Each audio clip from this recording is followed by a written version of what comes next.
The only people who don't want to disclose the truth are people with something to hide.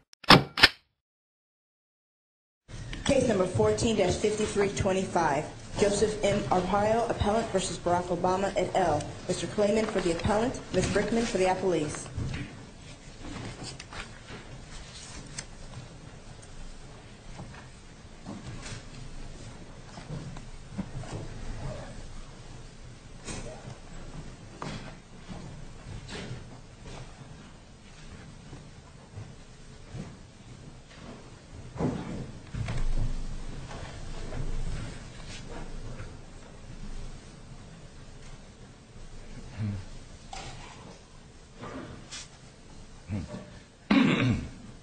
Excuse me, I have a little cold. Good morning, may it please the court. My name's Larry Clayman. I'm the attorney for the appellant here, Sheriff Joseph Arpaio of Maricopa County. Maricopa County, by the way, is the biggest county in the United States. It accounts for 60% of the population of Arizona. This is a case not about immigration per se. I myself am pro-immigration. But what I took an interest in this case is the fact that this case comes right up against the Constitution and the Administrative Procedures Act. Whether you're conservative or liberal, Democrat or Republican, this is a case that concerns us all because it's the way our laws are enforced. While today we have a Democrat president, in a year or so we may have a Republican one. And we have to respect that rule of law. What would it be like if the president refused to enforce the tax laws, or the securities laws, or the environmental laws, or for that matter, enforce the mandate, the tax on Obamacare? Mr. Clayman, the issue before us first is your client's standing to raise the challenges that he's raising. And it would be helpful to me if you could walk us through the theory of how the president's program is causing harm to your client and precisely how you think that the relief that he seeks would redress that harm. Thank you for asking that question, Your Honor. What's important to remember, first of all, is there are two types of analysis in standing. There's the facial attack and then there's the factual attack. This is a 12B1 motion to dismiss, which deals with the allegations of the complaint. The allegations of the complaint allege that my client, the sheriff's office in Maricopa County, expended in excess of $9 million from February 2014 to December 2014. That's empirical data. It's in stone. The reason that that money was expended because of the DACA, the Childhood Deferral Program, was because repeat offenders of criminals were having to go back into the jail. They weren't deported. The law was not being enforced. So we have concrete, particularized injury to the sheriff's office here. The government has made very clear that its policy is actually to prioritize the deportation of criminal aliens, and in order to do that more effectively, to focus its resources on that. So I wasn't entirely clear why those were the cases that you pointed out, the child molester or the felon, because as I understand it, there's no suspension of deportation with respect to those people. In fact, if there's anything that's speculative here, Your Honor, it's what the government is saying.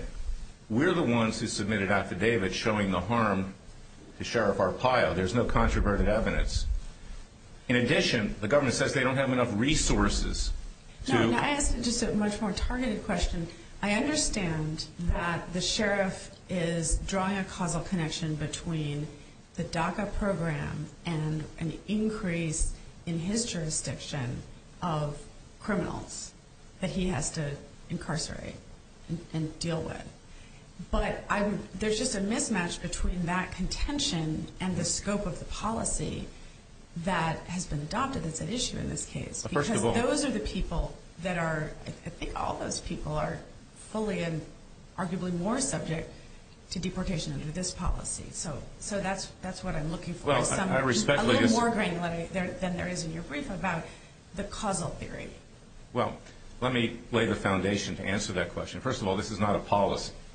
That's how Judge Burrell Howell described it in the lower court. This is whether the law is being enforced or not.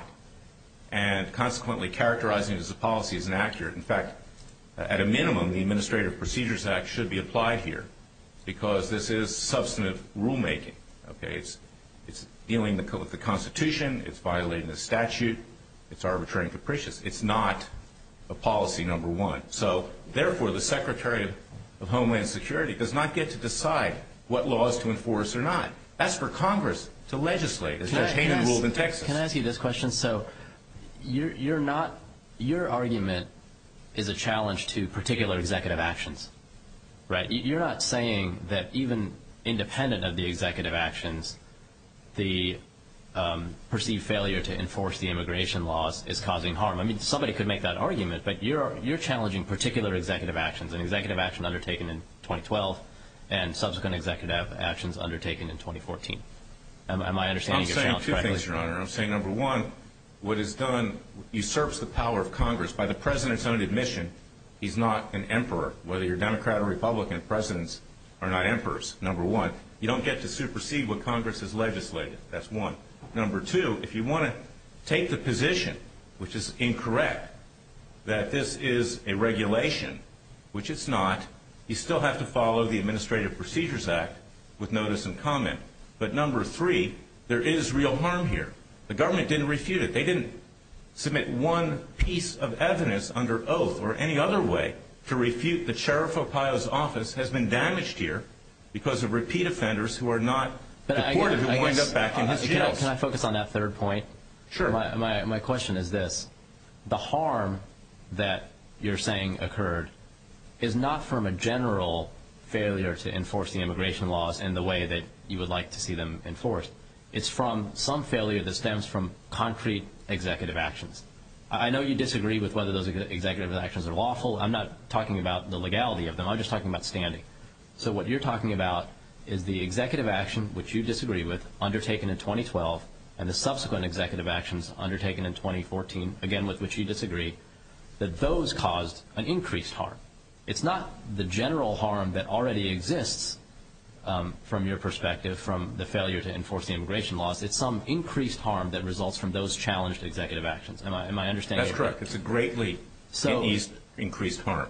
So the question is, how do those increased harms with respect to criminals, if those policies don't, by their terms at least, inure to the benefit of criminal aliens?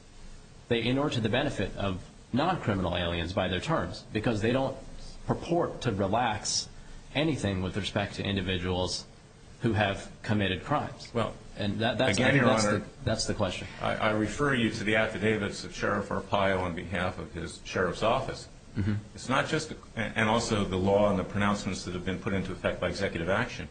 Only the most severe criminals are deported. But the lower level criminals, for lack of a better word, they're in his jails. And that's raising the cost, and has raised the cost, to the sheriff's office in Maricopa County. So not only that, there's no evidence on the record that this administration has enforced the laws and deported criminals. Regrettably, we have a 30% increase in criminality during these DACA rules being in effect. So it's both. It's both. But the fact here is that this increases the harm, as Your Honor pointed out. There's a direct injury. That's what's different from other cases like the Crane case. The Crane case that was submitted to supplemental authority. Can I ask one question about the increased harm? On the increased harm, so far we've been focusing, and maybe because of a result of the questions, but we've been focusing on the increased harm with respect to undocumented aliens who are already here.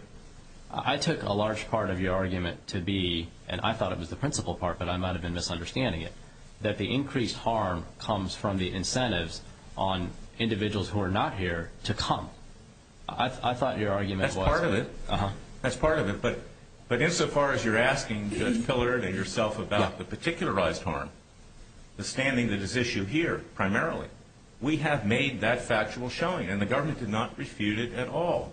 So we went beyond what we had to show in a 12b-1, and we actually submitted hard evidence to the court. I actually asked Judge Howell if we could take discovery. She said, no, it's not necessary. You've put this on the record through affidavits. This is an extremely important case. It's really not about President Obama. It's not about this particular Secretary of Department of Homeland Security. This court cannot allow the executive branch to run roughshod over Congress. We have a republic here. We have representatives in Congress who make the law. And if you don't like the law, you don't get to make the law yourself, even if you're President of the United States. This president has said, in a political context, I took an action to change the law. That's at page 14 in our brief. We quote him. You're not going to be deported, he tells the illegal aliens. He has put himself above Congress. He's put himself above the APA. He's put himself above the American people. And this court has to put its foot down. And it doesn't matter what your political persuasion is. We have to preserve the republic in our system of government here. This is not right. Well, but we have to decide whether there is standing here. And so I think that's what our questions have been focused on, and it's difficult to try to pin down exactly how we follow the lines here. It seems to me that there are three things, at least three, that are being presented here. One is that these actions are ultra-virus, right? That the agency is doing something the agency cannot do. The other is that these are legislative rules, and therefore there should have been some kind of APA process. And the other is more generalized. But in each case, we have to have somehow to show that Sheriff Arpaio has an injury as a result of that. Right? So that's what I agree, Your Honor. All right. I agree. I was giving an impassioned speech because I view this court as so important to protecting the American people, particularly in today's age. But I yes, understand we have made that, but what we need, and what I understood the district court to be saying, is you can show these generalized costs have increased, right? But where is the connection, the causation between those increases and DACA and DAPA? This is not merely generalized injury as the district court tried to rationalize it. She saw this case as a political dispute. She didn't think that there was anything really going on between Congress and the executive. But in reality here, there's been particularized injury. It's in the affidavits of Sheriff Arpaio. His office has had to expend, as just one example, from February to December 2014, in excess of $9 million to house individuals who would have otherwise been deported except for DACA. That is a particularized injury. It's more exact than Judge Hainan found in Texas, where he found standing just based upon the excess cost speculatively of driver's licenses. So, Mr. Kleinman, if the librarian in Maricopa County wanted you to represent him or her because the services provided by the public libraries are vastly taxed by having more people in the county as a result of this policy, or the family courts, or the schools, or the hospitals, or indeed if an individual taxpayer wanted representation because the quality of services enjoyed by that taxpayer are diluted and devalued by the presence of people in the county as a result of this policy, I trust that you would be here making the same argument on their behalf. Depends on the facts of each case. But I will say this. We put a lot of cases in our brief, Your Honor, D.C. Circuit, your court, where you are enforcing environmental laws in particular with regard to the Sierra Club and NRDC that deal with third-party alleged injury. Regulations that haven't even come into effect yet, where individuals are coming forward and saying, this is going to harm me. So librarian, can I ask you a little bit more concrete question, because that's the terms in which we have to deal with this case. So if a librarian came to you and said, I'm willing to make out a declaration that says that after this policy was announced, 2012, and then again in 2014, I perceived a big uptick in the number of people coming and borrowing books, and a lot of them were, appeared to be speaking Spanish and coming from outside, and I can tell you that's caused by this, because if you compare the numbers before this policy and in the year after this policy, they're very, very much higher, and it's much more expensive. Would you argue that that person had standing? I think under your theory, I trust that you would. If it matched up exactly with the facts of this case, yes, I Well, would. what about the facts that I would. gave you? Well, in this case, you have a president who's decided he's going to make the law by his own admission. You have a direct conflict with Congress. As Judge Hainan pointed out in his decision, let me just quote you one section of it. And I'm also citing the immigration laws here. The laws are clear. We're talking about particular laws. Quote, Judge Hainan, it is Congress and Congress alone who has the power under the Constitution to legislate in the field of immigration. This is a very particular, direct law by Congress. Don't mix in. 6 U.S.C. Section 2023 commands the Secretary of the Department of Homeland Security to carry out the immigration enforcement functions vested by Congress. 8 U.S.C. 1103 A empowers the Secretary to enforce the immigration laws. There are no exceptions. Mr. Klayman, what I'm asking, what I want to know is, there are people being held in this jail, right? And some of them are illegal immigrants. But the question is, are these people in custody? The people in custody, are they eligible for DAPA or DACA? Or are they just not being deported due to the executive's enforcement priorities? Most of them are eligible for DACA as currently constituted. So is that your argument that because That's part of it.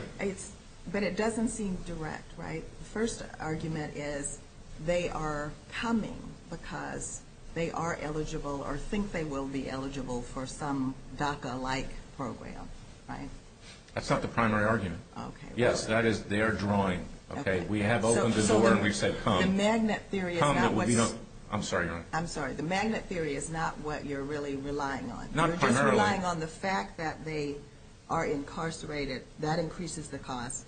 And you think they're still here because they're eligible for this program. That's been documented. You can look at the information and evidence that we provided. It wasn't just a bold statement in a affidavit. We backed it up with data, empirical data. So, Mr. Clement, you said... Government could have refuted that. They didn't. That was actually an important answer because you said you weren't primarily relying on this magnet theory, that the announcement of sort of hospitable program toward aliens was going to encourage more to come, but that is not your principal theory about the harm I'm relying on both, Your Honor. Okay, because we have evidence of what happened, and therefore there's a strong presumption that it will continue to happen in an even greater degree because of this open door policy that we have. And let me add one other thing. And do you have a response to, I think the district judge had said, immigration is a very multi-caused phenomenon, and it's very difficult to isolate one particular cause, the circumstances in the country of origin, the availability of jobs or not in the United States, violence and other circumstances in the country of origin. Is there anything you can provide us just to help us isolate this policy as the magnet to draw people here? Well, I believe that I did, Your Honor. The lower court judge, and I like her a great deal, Judge Howell, but she thought this was a political case, and she analyzed it in a political setting.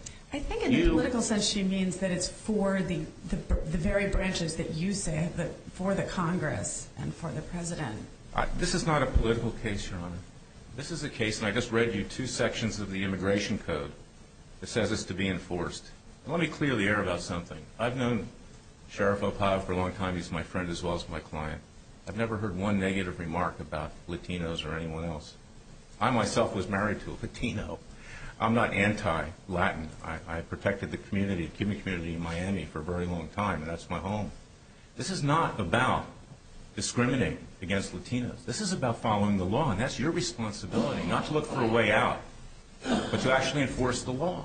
You're our last line of defense. We're the American people. We depend on you. If you look for a way, as Judge Howe did, to not rule, Can I ask you this question? you're not doing your job. We've drawn the divide between the magnet theory, which is individuals who are not yet here but who might be attracted to coming.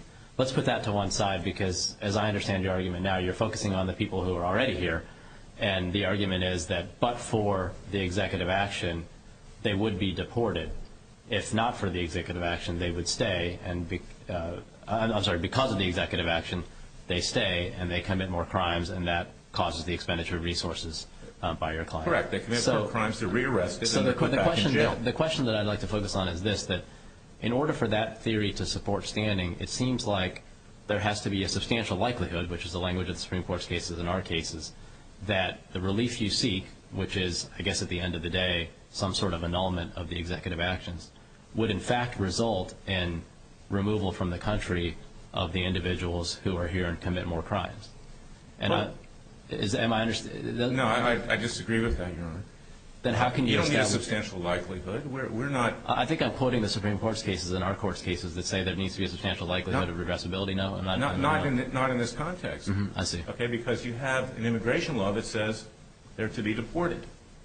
Yeah. There is no discretion here not to deport them. No, but I think more than this there's is no where discretion to tell the IRS not to collect taxes. This is where I think it's important to draw a distinction between the general baseline objection you have to the failure to enforce the immigration laws, which I understand, and the effect of these particular executive actions that you're challenging. It's these particular executive actions that you're challenging that have to give rise to standing. And I guess with respect to those particular executive actions, I think what you need to show, the burden is on you to show a substantial likelihood that annulment of those executive actions would result in removal of individuals who stay here and commit crimes in a way that causes harm to your client.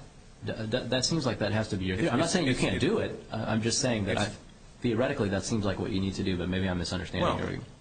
But we have set that forth in concrete empirical evidence that once DACA was implemented back in 2012, that the cost of the sheriff's office increased dramatically for having to rehouse convicted criminals who were not processed by ICE, who then were rearrested and put back in the jails. We have hard data. So that's what's different than these other cases. Here's my question to you. Is your argument that if these policies were annulled by the court, that the consequence of that would be that the executive would then remove individuals who stay here and commit crimes? I thought your argument was that they don't enforce the law anyway, and so I'm not understanding how you would get redress. I don't understand your analogy there, because what you're saying is we can't prove our case because the administration won't do its job. So therefore, by not doing its job, they can defeat our case. No, I'm just taking your case on the terms which you're presenting it. Tails I win, heads you lose, or reverse. No, I'm focusing on the particular action you're challenging, which is not the baseline failure to enforce the immigration laws. It's the effect of these particular executive actions that you're challenging. And so in order to establish redressability, I think you would need to show, but correct me if I'm wrong, I think you would need to show that annulment of those particular executive actions would result in removal of individuals who stay. Well, it would under the law. I just read you the law. The law is the law, Your Honor. Congress says remove them. Okay, so I understand. So you're assuming that the immigration laws outside the context of these executive actions would be enforced to their utmost. And if those laws were enforced to their utmost, that's how you would get redress. That's your argument? No, I'm not assuming that. You're not assuming that? No, Okay. what I'm assuming, what I'm saying is that the implementation of DACA and the benefits that are conferred therefrom, which go beyond what Congress has authorized, and only Congress can authorize, has created injury, that we have set that forth in affidavits. It hasn't been controverted or refuted. Government couldn't do it. If they could, they would have. Look, Justice Department has 7,000 lawyers. You know how many I have? A few. They couldn't do it. So it's on the record that the injury has occurred. We cannot speculate as to what the administration, either Democrat or Republican, might or might not do. We just know the harm that's caused by the implementation of DACA plus the increased cost. Okay. And to answer Judge Pillar's question, it's both the empirical data of the injury, and Judge Brown, and also the fact that this is a magnet now to increase the situation. The President says, I'm not going to deport you under any circumstances. That's great to win an election, but that has nothing to do with enforcing the law. We're a country of laws and not men, our founding father, John Adams, said. This court has to stand behind that principle. That's the principle on which we are founded. You have to look at the standing and accept it, not like Judge Howe, try to find some way out of it. That's our duty. I'm not trying to be in any way disrespectful. I respect you. That's why I'm here. I'm not a conservative who believes the judiciary is the lesser branch of government. I believe you're the most important branch of government. And you have to stand in there for the American people. This is a bad precedent. And it can't, whether it's immigration or tax law or securities law or environmental law, you can't have the president make the law. That's not his role under the Constitution or the APA. I think, Mr. Klayman, that we're all in agreement with you on the importance of the court and on the importance of the government and on the importance of the president following the law, and especially in the area of immigration. And we're not trying to struggle with you against your position on that. I think we're really trying to focus in a little bit more specifically on the redressability aspect of the case that you're presenting. And let me just try one more time. I realize that your time has expired. But the DACA program gives case-by-case potential relief at the discretion of immigration officials to people who came when they were children, were present in the United States in June 2012, continuously resided here for at least 5 years, are in school, have completed high school level education, or have been honorably discharged from the Coast Guard or other U.S. Armed Service, and have not been convicted of significant criminal offenses and do not otherwise pose a threat to public safety or national security. So if someone has been convicted or otherwise poses a threat to national security, this policy does not provide a basis on which immigration officials can allow them to stay in the United States. And I understand that Sheriff Arpaio has a lot of people in his jails that he wishes and believes are susceptible to deportation, and he wishes that the executive branch would deport those people. But the difficulty, I think, that at least I'm having is that this policy does not give them relief, and striking down this policy would not change the absence of relief that they now enjoy. And that's the difficulty in terms of causation that I'm having in understanding how the relief you're seeking could address the problem that your client faces. Your Honor, the quote that you just read, I think you inadvertently left out a word, significant criminal offenses. You read that, okay? Okay, every other offense that isn't significant, they can stay.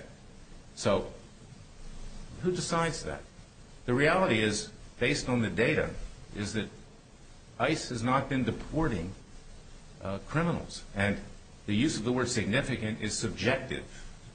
Well, there's actually more definition about multiple misdemeanors and felons, and I mean, there's a lot more definition. You come to this country, and I'm not talking about traffic tickets, but you come to this country and you commit an offense, a drug offense, or you assault someone, or you do something else. You don't deserve to remain in this country. You should be out of here. Okay, and that's somebody who's pro-immigration is saying that. Me. Okay. I don't see that that what you said vitiates the fact that these repeat offenders are winding back in the jails, and that's injury. It's injury. It's more injury than Judge Hayden found in Texas with regard to processing driver's licenses. And we have 2 judges now who have ruled that what the president has done is unconstitutional.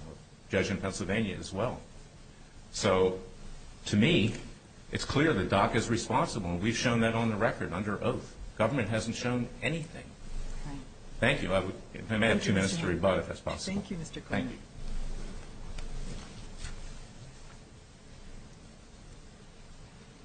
May it please the Court, Beth Brinkman on behalf of the United States. The District Court correctly dismissed the case for lack of standing. The District Court's opinion also highlights the nature of this case, which renders it non-justiciable. Plaintiff challenges the deferred enforcement of removal against third parties.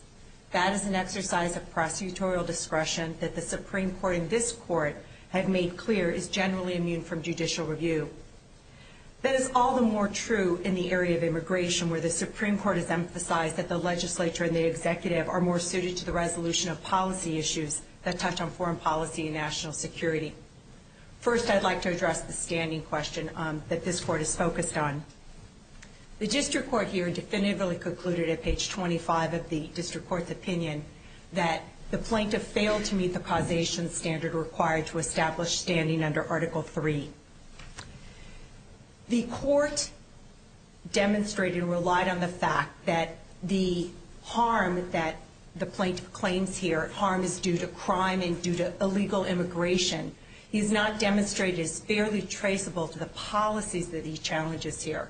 And as the court's questions, I think, indicate and reveal that these policies do not apply and do not allow even an application to be made by anyone who has been convicted of a serious crime or has not been here for 5 years, precisely the group of individuals who would be least likely to come in contact with the criminal justice system. So Mr. Klayman's argument, I think, is that it's true that the executive action says it doesn't apply to certain categories of criminal aliens, but it doesn't mean that everybody who's committed any misdemeanor can't get the benefit of one of the challenge executive actions. Is that correct? It's very limited, Your Honor, particularly with the discretion that's built in. There is the authority to deny deferred action to anyone who has any kind of contact with the criminal justice system. Specifically, the threshold guidelines, it's at page 101 of the joint appendix for the 2012 DACA policy, makes clear that those ineligible to apply include, as Judge Pillard was describing, significant offenses, but the more specific language there has to do with any felonies, significant misdemeanors, multiple misdemeanors, and then there's also the very generous discretionary of what would present a threat to national security or to public safety. So, but there could be a single misdemeanor who could successfully seek relief under the 2012 executive action. That is within the discretion of the officials under the deferred action policy. The other thing I would like to point out is that the policy is quite clear that no one who has not been here before under the current, the more recent date even for the 2014 programs, who is not here before January 1st of 2010 cannot apply. So again, the speculation that is built into plaintiff's arguments is clear. It's a implausible and inherent theory that this would cause additional individuals to come who would not be eligible under these programs. Not that part of the case, because I think we were drawing a distinction between the idea that the executive actions would impel individuals to come to the country and the theory that the executive action already imposes harm because of the effect for people who are already in the country as of the time when they were promulgated. So with respect to that, the latter category, so take out of the field of vision the magnet theory for the moment. With respect to the latter category, what's your response to the point that, well, at least some individuals could end up, who are here already, could end up benefiting from the executive action, and it's the possibility that those individuals would benefit, therefore would stay, therefore may commit crimes, therefore increasing the resources expended by Sheriff Arpaio. Again, these are bold assertions of plaintiffs that don't meet the standard for causation. Even the person who might at some point have come into contact with the criminal justice system who could even be eligible to apply here would be someone who would have such an insignificant misdemeanor which would not have even been of a level that were required being in jail for, I think, 60 days, that type of thing. Is such a unlikely speculative theory that those would be individuals who would come into contact and increase the crime and injury that the plaintiff claims comes directly from illegal immigration, but not from and has failed to demonstrate the traceability to the particular policies that he's challenging here. So let me see if I understand this. Is it your position that if DACA were invalidated, that people currently eligible for discretionary relief under either program would be no more likely to be deported in the absence of those programs where we invalidate them than they are today?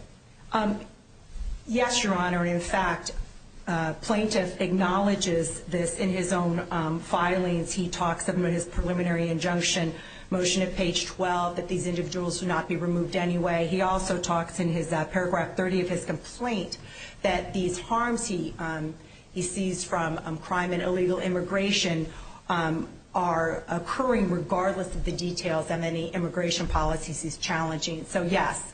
Now he puts a lot of weight on the notion that Arpaio and the plaintiffs have put in declarations. They have evidence, and this is guess it's a little bit of a murky area. First of all, it's on the pleadings, but they also put in evidence, and the evidence they put in has not been controverted with evidence put in by the government. So I'm just trying to understand in terms of really at the sort of technical level what the standard is for looking at the facts.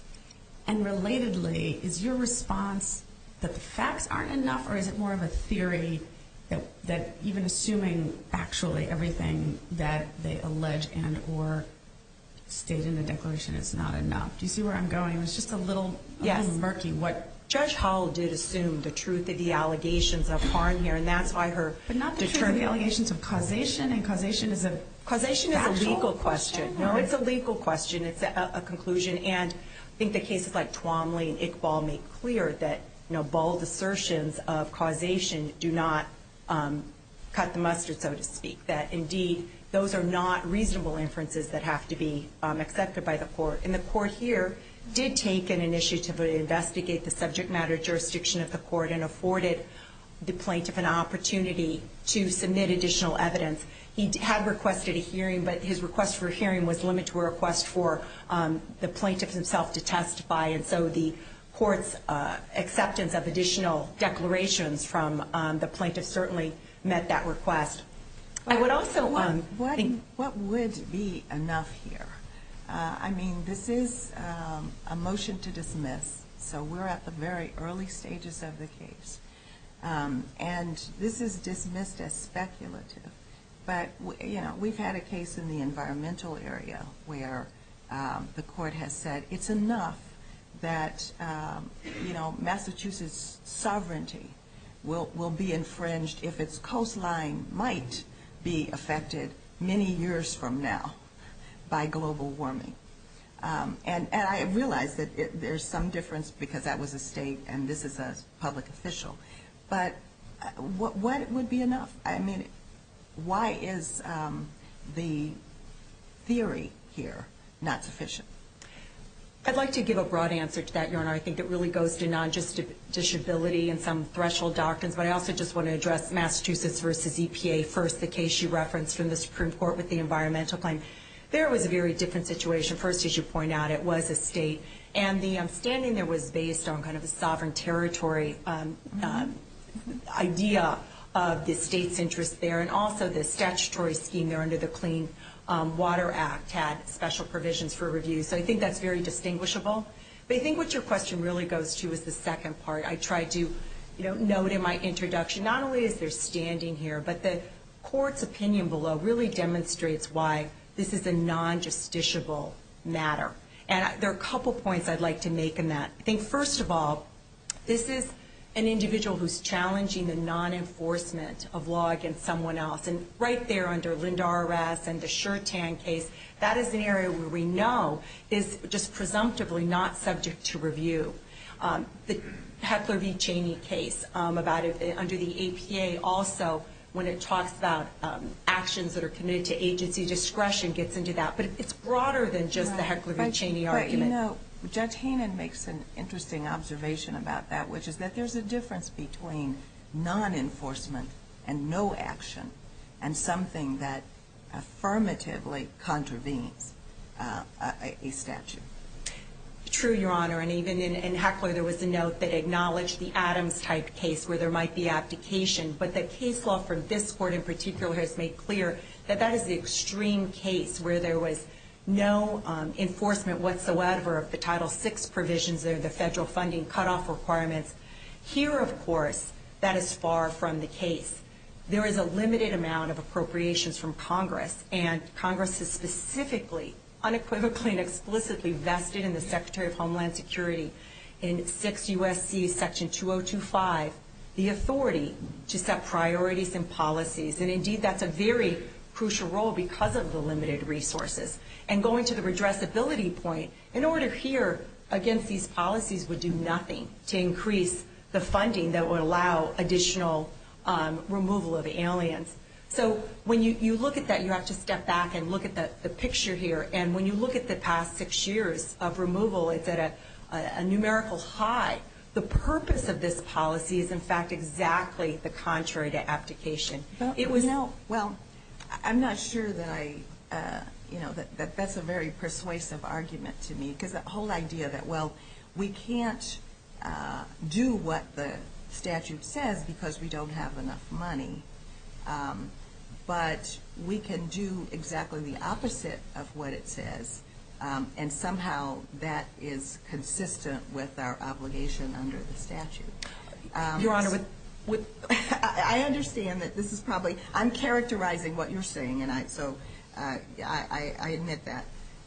But I think, the question for me here is, one argument might be that if we did not make it so attractive, that is to affirmatively offer benefits and work authorization and so forth, maybe less people would come, maybe people would self-deport, so it wouldn't cost us any money at all. So I don't think that argument really looks at both sides of the issue.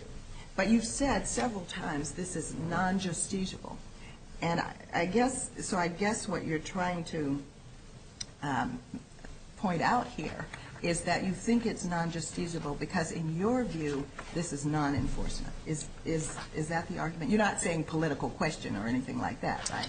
No, although I think that those doctrines, there are a lot of doctrines that overlap in this area, and certainly the case law as it's developed. A couple things I would say, Your Honor.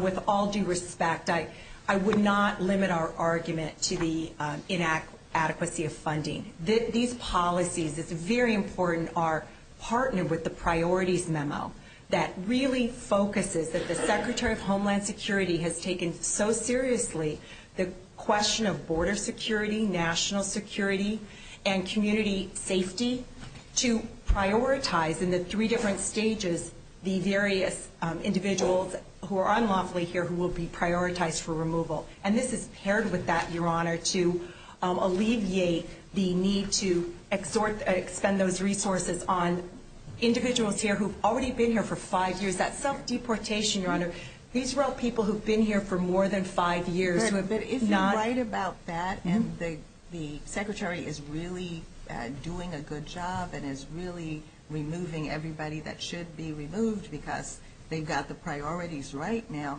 then doesn't that count? That sort of cuts against you. Because the argument that this wouldn't be redressed is an argument that, well, we don't enforce the immigration laws anyway, and so these people would still be here. But if, in fact, you're doing a really good job of that, then that actually gives more potency to the argument that it's the other way around. I think that's really where the limited resources do come in, because these are the people who are less likely to be removed because they don't have a criminal record and they're not a priority. So I do think that comes into play. But if I could shift just for a moment. What is the justiciability? There's one way to understand justiciability-like concerns, which is that standing doctrine generally serves to promote separation of powers values, and separation of powers interests are implicated in this case. But that's a standing argument.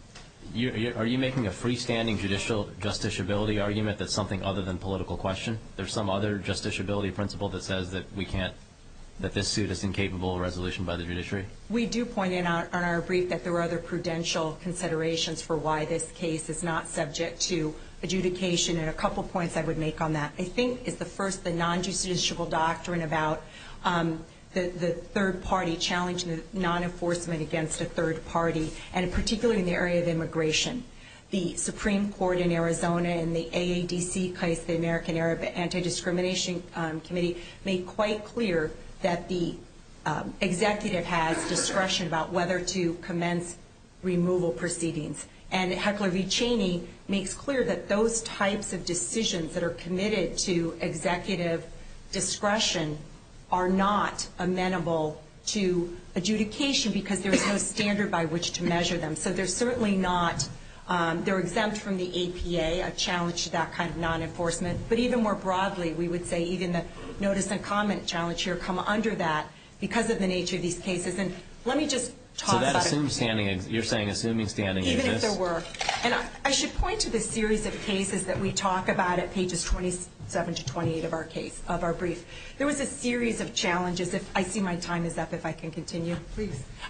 There was a series of cases in 1996 where many states made very similar challenges like this to the alleged non-enforcement of the immigration laws. Several of the circuits, all of the circuits rejected those on different grounds, and several on non-justiciable grounds.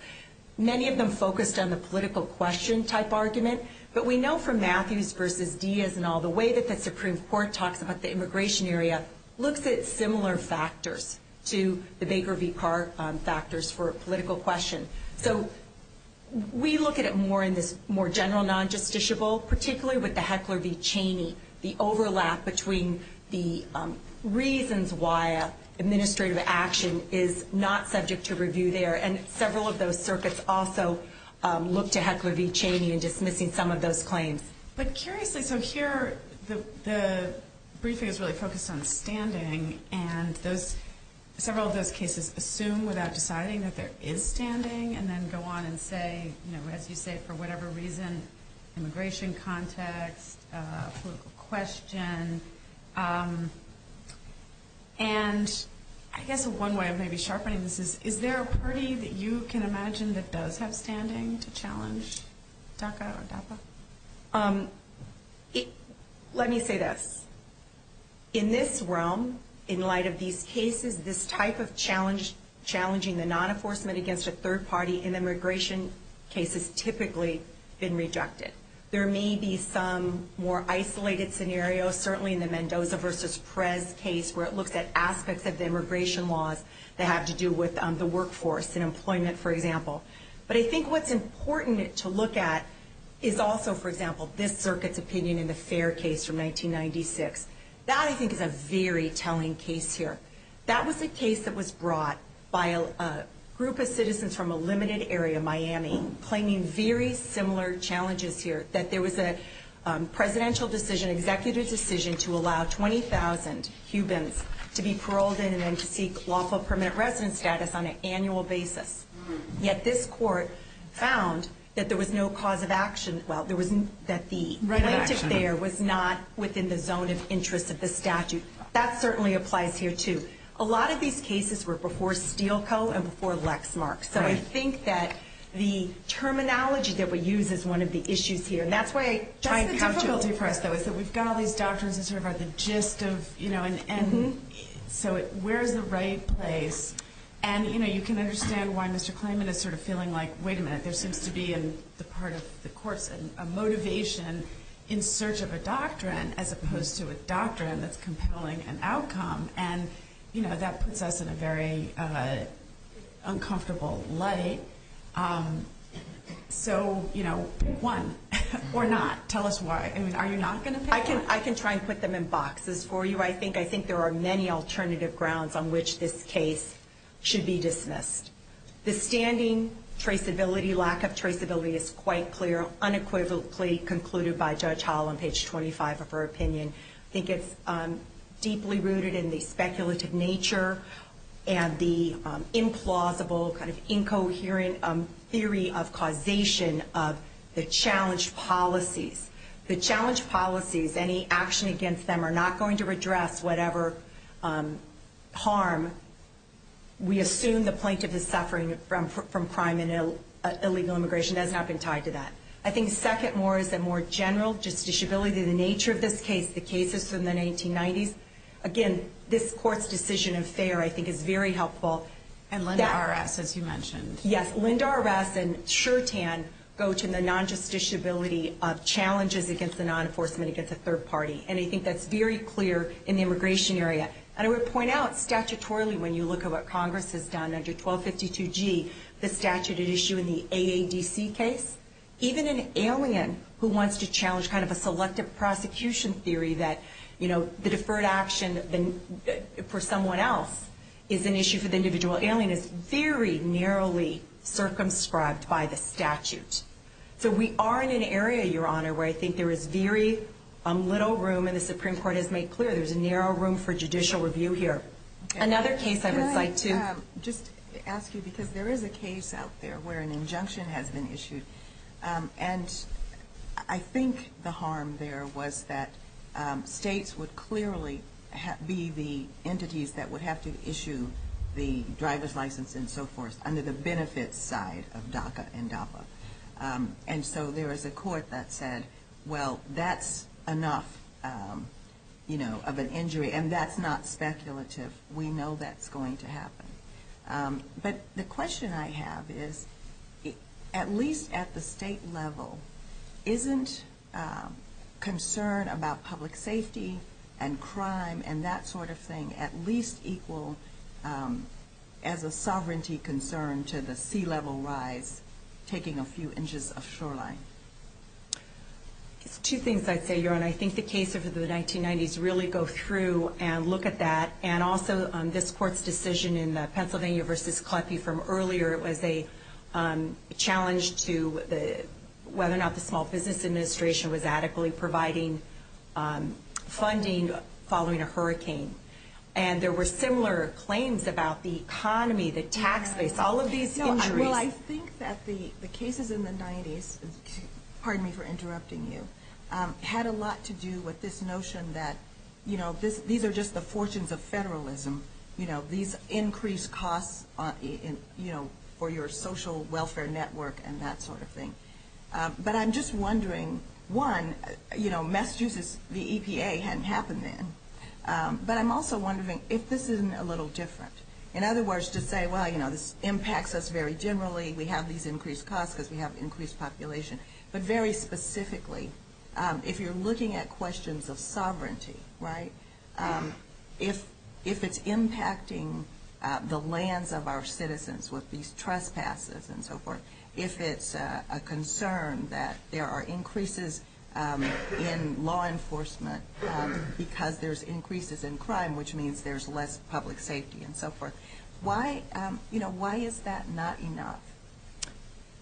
The cases speak at length about this, perhaps in somewhat different language, but it really even comes back in the Pennsylvania versus Kleppe case, and not to introduce another doctrine, but they also reject the parents pay trade type argument, and that's really, in a sense, Your Honor, what you're talking about, a jurisdiction within the United States being able to sue on behalf of this generalized grievance of its citizens against the United States. But we know from Massachusetts versus Mellon that that is not allowed in the federal system, and indeed in the area of immigration, there is recourse to the political branch of Congress. There really isn't, because there are only 4 border states, and that makes them, they're really, not able to have the kind of political clout. It's not a generalized problem often. That's exactly what this court had before it in the Fair case, and the D.C. Circuit held that citizen group from Miami did not have some special regional I understand interest. that just as citizens, there's not much that we can say about it. But does it make a difference if it's a state, if it's a public official, or are we all just in the same boat? I think when you look at the zone of interest inquiry and whether there's a cause of action under the APA, they would not be within that zone of interest. I find that really interesting, because would you say that these are legislative rules, right? Or do you agree with that? No, we believe this is a statement of policy that's not subject to notice and comment. Let's assume that they were legislative rules, okay? Let's assume that there were benefits tied to them and that people were actually bound by this articulation of policy. So it would be a legislative rule. And your view would be Sheriff Arpaio is not within the zone of interest for, arguing that he was entitled to notice and comment that this was going to happen. Yes, Your Honor. So who would be within the zone of interest? Only illegal immigrants?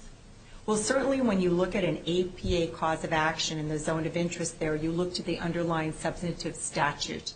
And I think FAIR is instructive in that area, as these other cases about the states, regions are not within the zone of interest to bring suit under that. And I think that makes sense, Your Honor, when you look at the Supreme Court's recent Arizona case, for example. That opinion made quite clear that states are not in a position to challenge federal immigration policy through legislation. And here we would, urge the same type of argument that states cannot try and do that through the judiciary either. And one thing that I think often gets lost in this debate about immigration policy is really the foreign policy consequences.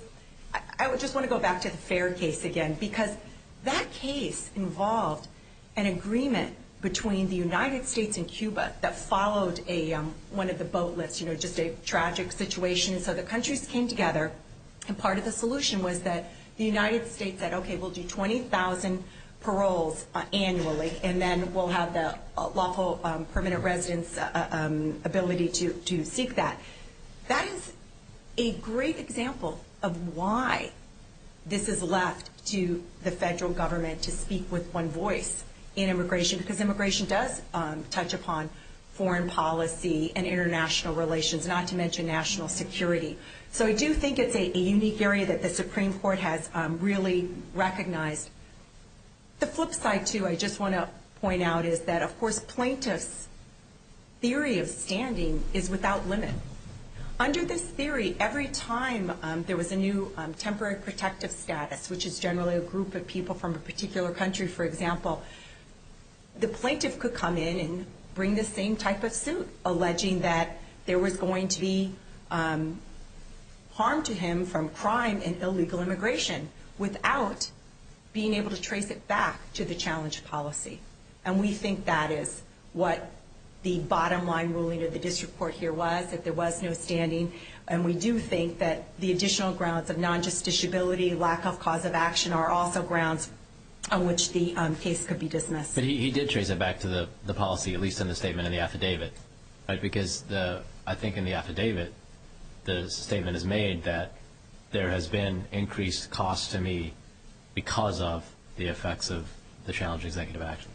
And the district court on page 25 rejected that for a couple of reasons. One, she explained the lack of traceability in that when you look at other parts of the arguments that plaintiff makes, he also argues that it is, regardless of the details of the policy, it's the general immigration policy overall, because people aren't being removed, that is causing that. That is the antithesis of non-prioritizing people who aren't criminals to allow the removal of the people who would be more likely to come into the justice system. She also points to the fact that in his preliminary injunction argument, he argued that these low-priority individuals would not be removed anyway, again, going to the redressability point. And she also, the court also spoke about the speculative nature of the future entry, pointing out that any kind of order would not provide more funding to remove all aliens who are here unlawfully, as plaintiff urges, nor would reduce crime, nor would stop people from entering, which is a third-party decision, which the district court pointed to one of the issues that this is such a difficult area, Your Honor. I think this also goes back to one of Judge Brown's questions. These cases inherently challenge regulation of a third party, and many of the cases, the American Hospital Association and Brock and other cases, the wrestling coach's case, I'll point out that when you have a third party actor, it's very difficult. Those are all cases in which it was too speculative because you can't trace it to the challenge policy. It's rather the actions of an independent third party. We urge you to affirm the district court. All right. Thank you. Thank you. Of course, Mr. Clayman, you're out of time, but we'll give you 2 minutes. Thanks. I might point out that Maricopa County is larger than 24 states in this country. It's huge, so it has a significant impact what's happening in that jail. Secondly, Your Honor, Judge Brown, you hit the nail on the head. This is a motion to dismiss. If the government wants to come up with new ideas here, and what I heard was testimony, not really argument, they never put it in an affidavit, they'll have an opportunity to take discovery and prove their point. This case should proceed forward at a minimum. Thirdly, the case of United States versus Mills, Supreme Court case, is instructive. When the government violates a constitutional right, injury is presumed. just from the violation of the Constitution. And that case stood for the proposition that one day of the violation of the Constitution is injury and one day too much.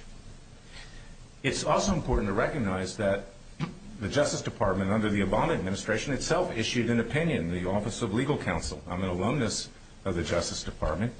I respect what it said. And when it said the first time, before politics entered into it, it told the president, you can't do this. And he went out to justify to the Latino community, I can't do this. I'm not an emperor. This was a reversal. There was a reversal that was convenient at the time. And Republican presidents have done the same thing. But that doesn't make it right. And last but not least, the government never asked for more money for enforcement. That's on the record. In fact, Congress appropriated more money despite the fact that this president and the executive branch never asked for it. So what we heard here in and of itself was an argument that we, the executive branch, are above the law. We're not accountable to the American people. We don't recognize that people can be injured here or sheriff's offices or Maricopa County.